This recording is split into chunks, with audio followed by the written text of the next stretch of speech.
दोस्तों नमस्कार। आज हम बात करेंगे बागेश्वर सरकार के जो आचार्य हैं धीरेन्द्र शास्त्री जी, और पूरे देश में उनकी रील जिस तरीके से वायरल हो रही हैं और उसके ऊपर जिस तरह के आरोप और प्रत्यारोप लग रहे हैं। आज सबसे बड़ी बात है कि जब कोई सफलता की सीढ़ी चढ़ता है तो उसकी टांग खींचने के लिए हजारों लोग पैदा हो जाते हैं और हजारों लोग उनको गिराने की कोशिश करते हैं। जैसे कि अगर हम बात करें, जिस समय आसाराम बापू थे उनका भी ऐसे ही वर्चस्व बढ़ रहा था, तो उनको भी इसी तरीके से उनको भी जेल में डाला गया क्योंकि वो सनातन की बात करते थे। इसी तरह से अगर हम बात करें कि अनिरुद्ध जो वृंदावन के जो कथावाचक हैं उनके भी रील्स और उनकी भी पांडाल में अगर हम बात करें तो वहां पर भी हजारों की संख्या में भीड़ होती है और उसके बाद भी उनके ऊपर भी आरोप प्रत्यारोप लगे और वृंदावन के साधु संतों ने बहुत बड़ा उनके ऊपर आंदोलन भी छेड़ा, परंतु जो सच है उसको आंच नहीं आती। इसी तरह से बागेश्वर धाम सरकार है, इनके ऊपर भी इसी तरह के आरोप लगाए हैं।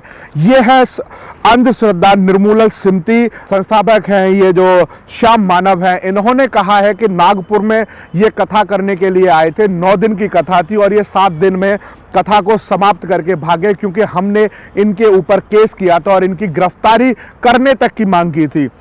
और जिस तरीके के उनके बयान हैं तो गिरफ्तारी की बात जैसे की उन्होंने, तो इस तरह के बयान थे कि जैसे कानून इनके इशारे पे चलता हो, डीसीपी, एसीपी और एसएसपी या फिर महाराष्ट्र की सरकार इनके इशारे पे काम करती हो। इस तरीके से इनके जो वर्डिक्ट हैं, जो इनकी बातें हैं वो ऐसे सामने आ रही हैं। और उसके बाद जब वहाँ अगर हमने इनकी जो चीज़ें खंगालने की कोशिश की कि वाकई जो बागेश्वर धाम धीरेन्द्र शास्त्री हैं वो 9 दिन की कथा करने के लिए आए थे, तो हमने जब गूगल पर सर्च किया तो हमें उन्हीं के ट्विटर से हमें कुछ पोस्टर्स देखने को मिले, जिसमें पोस्टर्स में बाकायदा वो लिखा गया था कि हम यहाँ पर 7 दिन के लिए ही कथा करने के लिए आए हैं। तो पहला जो श्याम मानव का जो दावा है वो यहाँ से फेल हो जाता है कि जिस तरीके से वो कह रहे हैं कि 9 दिन के लिए यहाँ कथा करने के लिए आए थे, वो 7 दिन में कथा करके और वो भाग गए। उनको भगोड़ा तक साबित करने की कोशिश की जा रही है। मैं कह सकता हूं कि जिस तरीके से उनके बयान है, और उन्होंने कहा है कि हमने अंधविश्वास को लेकर के हमने कम से कम 40 से 50 लोगों के ऊपर हमने इस तरह की कार्रवाई की है, और कथा हो या फिर अंधविश्वास फैलाने वाले लोग हों उनके ऊपर बड़ी बड़ी हमने कार्रवाई की है। अच्छी बात है, अंधविश्वास नहीं फैलना चाहिए, परंतु अगर अंधविश्वास है तो उनके ऊपर कानून है, कानून अपना काम करेगा, ये हम मानते हैं और कानून को काम करना चाहिए। अगर बागेश्वर सरकार है, अगर अंधविश्वास फैला रहे हैं तो उनको कानून के कटघरे में खड़े होकर के उनके ऊपर जो भी मुकदमा होगा, जो भी कोर्ट उनको सजा देगा वो देगा। ये पहला पहलू है। अगर हम दूसरी बात करें कि जिस तरीके से बागेश्वर धाम की जो कथा रायपुर में थी और उसके बाद उन्होंने इस बयान को जब कोट किया, उन्होंने कहा कि मैं अगर हनुमान चालीसा के लिए बात कर रहा हूं, अगर हनुमान जी की बात कर रहा हूं, तो ये कौन सा अंधविश्वास हो गया। मैं तो यहां पर ना किसी को बुलावा देता हूं, ना किसी से दक्षिणा लेता हूं, और इस दरबार के अंदर किसी तरह की कोई फीस नहीं ली जाती है। हम तो केवल और केवल जो हनुमान जी की शक्ति है, हम उसके दम पर हम वो चीजें रखते हैं। तो इस पर बवाल किस बात का है। तो यहां सबसे बड़ी बात है कि अगर इस तरह की बातें होती हैं, हनुमान की स्तुति करने पर अगर उसको अंधविश्वास की बात की जाती है, तो ये तो कहीं ना कहीं सरासर गलत है। दूसरी बात है कि महाराज जी ने यह भी कहा कि अनुच्छेद 25 हमें अपने इष्ट देव के प्रचार प्रसार की पूरी अनुमति देता है। ये तो बाकी जो भी लोग हैं वो अपनी अपनी श्रद्धा के अनुसार अपनी अपनी बातें रखते हैं और उसमें तो कोई हर्ज नहीं होना चाहिए। जिस तरीके से उन्होंने कहा है, महावीर जब नाम सुनावे भूत पिशाच निकट नहीं आवे, महावीर जब नाम सुनावे।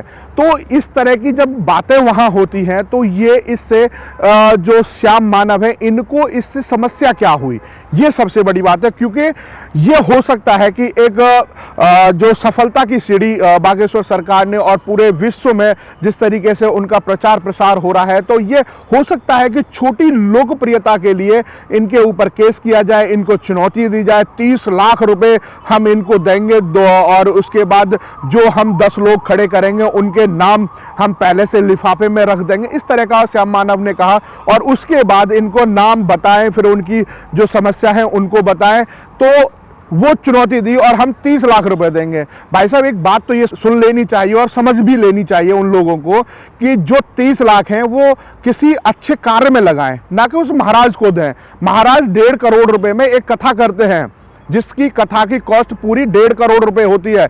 जो संयोजक हैं, जो कराने वाले हैं, उस कथा में 1.5 करोड़ रुपए लगते हैं। 30 लाख से उनका कुछ नहीं होने वाला है। अगर 30 लाख रुपए लगाने हैं तो उन्होंने कहा है कि मैं मध्य प्रदेश के अंदर एक कैंसर हॉस्पिटल बनाने का काम कर रहा हूं, बागेश्वर सरकार के ही कैंपस में होगा। तो जाइए वहां पर 30 लाखों को डोनेट करिए और उस हॉस्पिटल में उसका सहयोग करिए। तो मेरे ख्याल से वो ज्यादा अच्छा है, ना कि चुनौती दी जाए वहां पर।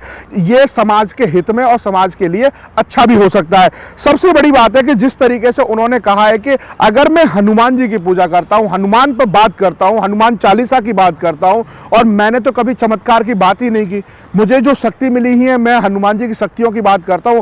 और चमत्कार और अंधविश्वास के लिए तो मैंने कभी कहा नहीं कि इसके लिए आओ। मैं तो कहता हूं हनुमान जी के दरबार में आओ, हनुमान जी के यहां माथा टेको, उनसे आशीर्वाद लो। जो भी समस्या होती है वहां से खत्म होती है, ना कि मेरे किसी चमत्कार से खत्म होती है। बाकी वास्तविक बात है, जब कोई पीड़ा होती है, जब किसी परेशानी में आप ग्रसित रहते हैं, तो हमेशा भगवान से ही अरदास लगाई जाती है और भगवान से प्रार्थना की जाती है कि प्रभु मेरे ये जो समस्या है इसका निदान होना चाहिए। हॉस्पिटल और डॉक्टरों के चक्कर काटने के बावजूद भी लोग ये कहते हैं कि चलो प्रभु से हम बात करते हैं और उनसे आशीर्वाद लेते हैं। कहीं ना कहीं जो प्रभु हैं वो हमारे ऊपर आशीर्वाद करेंगे और उससे ही हमारी समस्या का निदान हो सकता है। अब सबसे बड़ी बात है यहां पर, जब जिस तरीके से अब आरोप लगा, श्याम मानव ने आरोप लगाया, बड़े अच्छे से आरोप लगाया, वही आरोप कहां चला ये आप जान लीजिएगा। जो खबर इंडिया ने लल्लन टॉप को ज्ञानवापी पर इस तरीके से एक्सपोज किया था, जिस तरीके से उन्होंने वहां पर बयान चलाया था, तो आज भी लल्लन टॉप ने उसी खबर को बड़ी प्रमुखता से छापा और श्याम मानव का 51 मिनट का इंटरव्यू उन्होंने लल्लन टॉप पर चलाया। ये सबसे बड़ी बात है। अगर एजेंडा चलाना है तो आप लल्लन टॉप को देखिए और वहां से एजेंडा आपको समझ में आ जाएगा। क्यों? क्योंकि बागेश्वर धाम सरकार सनातन का प्रचार कर रहे हैं। उन्होंने 650 लोगों को, आदिवासियों को, उनको घर वापसी कराई है। वो सनातन के लिए काम कर रहे हैं और ये लल्लन टॉप उनको एक्सपोज कह सकते हैं कि जिस तरीके से एजेंडा चला रहे हैं वो आज एक्सपोज होते हुए भी नजर आ रहे हैं। और जब धीरेन्द्र शास्त्री को जब ये बात पता चली तो उन्होंने कहा, हाथी चले बाजार और कुत्ते भौंके हजार, मुझे किसी से कोई फर्क नहीं पड़ता। आप कितना भी प्रोपेगेंडा बनाएं, कितने भी आलोचना करें, मैं जो कार्य कर रहा हूं, मैं सनातन के लिए काम कर रहा हूं, मैं हनुमान जी के लिए काम कर रहा हूं, ना कि मैं उन लोगों के लिए काम कर रहा हूं जो मेरे ऊपर आरोप प्रत्यारोप लगा रहे हैं। सबसे बड़ी बात है कि जिस तरीके से उनके ऊपर आरोप लगाया कि 2 दिन पहले भाग गए, उनको गिरफ्तार कराएंगे। फिर महाराज जी भी कहते हैं सनातन विरोधियों की तो ठटरी सी बंध गई है। तो ठटरी सी का मतलब वहाँ की लैंग्वेज में है, यहाँ पर जैसे किसान अपना इकट्ठा करते हैं, उसकी गठरी बांध देते हैं, तो गठरी और ठटरी इस तरह का जो मुझे समझ आया, ऐसा हो सकता है कि मतलब इकट्ठे होकर के एक बार महाराज जी के पीछे पड़ गए हैं।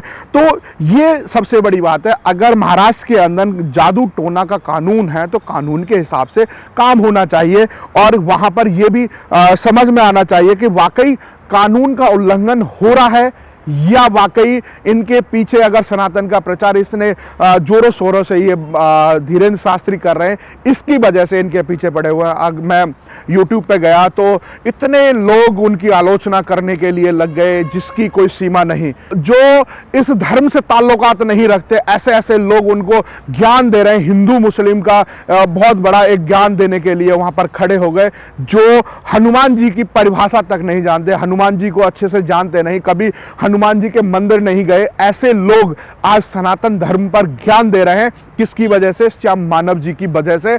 आज सनातन धर्म के प्रचार प्रसार करने वाले बागेश्वर सरकार के जो आचार्य हैं धीरेन्द्र चंद्र शास्त्री, उनके ऊपर जब आरोप लगते हैं तो ऐसे लोग भी खड़े हो जाते हैं जिन्होंने कभी मंदिर नहीं गए, कभी गुरुद्वारे नहीं गए, कभी मस्जिद नहीं गए, वो लोग सवाल खड़े करते हैं और वो बहुत बड़े समाज सुधारक भी बन जाते हैं। ये बड़ा आश्चर्य है और बड़ी मतलब पीड़ादायक बात है कि वो आकर के कैमरे के सामने बक बक कर देना और उसको एक बड़ा प्रायोजित तरीके से इस तरह से उनको आरोपी साबित कर देना। जिस तरीके से जादू टोना और अंधविश्वास, अंधविश्वास क्या है, अंधविश्वास कैसे फैलाया जाता है? ये भी तो समझने की बात है।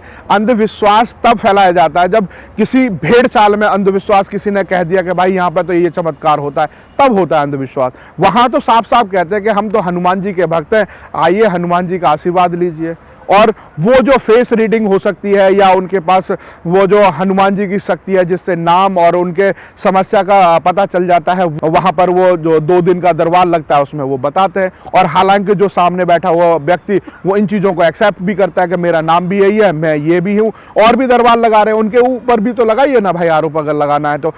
2-3 दरबार और वहीं से मध्य प्रदेश से चलते हैं, इन्हीं के परिवार से ही कुछ लोग हैं या इन्हीं के खानदान से या गाँव के कुछ लोग हैं, गुरु का आशीर्वाद बताते हैं, बालाजी की जो हनुमान जी हैं उनका आशीर्वाद बताते हैं, जिससे वो इन चीज़ों को बताते हैं और सनातन धर्म को एकजुट कर रहे हैं। हो सकता है कि एक चीज़ और सामने आई, जिस तरीके से पठान फिल्म जब बाइकॉट के लिए चर्चाएं होने लगी तो यही महाराज जी थे, सबसे पहले इन्होंने कहा था कि एक फिल्म आई है, आप समझ लेना बस क्या करना है। और उनके एक्टर कौन है, KHAN। हो सकता है वहां से भी इस तरह का प्रोपेगेंडा बना करके महाराज जी को एक्सपोज करने की कोशिश की जा रही हो। ये हिंदुस्तान है, यहाँ तो सब चलता है भाई साहब, कुछ भी हो सकता है, जो आप सोच नहीं सकते वो यहाँ हो सकता है। तो ऐसी खबरों के लिए आप हमारे साथ जुड़े रहिएगा। जय हिंद, जय भारत।